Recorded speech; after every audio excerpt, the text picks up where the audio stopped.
आज हम बात करने वाले हैं बेनाड्रिल 150 ml कॉफ सिरप के बारे में, ठीक है।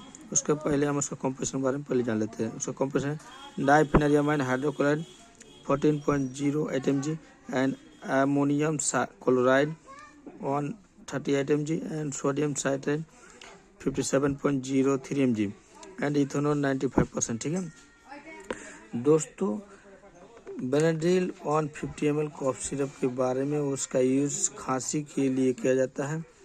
ये एलर्जी सिम्टम्स देखने को मिले जैसे बहती नाक, छींक आना, आँखों से पानी आना, नाक बंद रहना, नाक से राहत देना, खांसी से परेशानी, सांस नली में बलगम को पतला करना, जिससे कि बलगम को बाहर निकालने में आसानी होती है।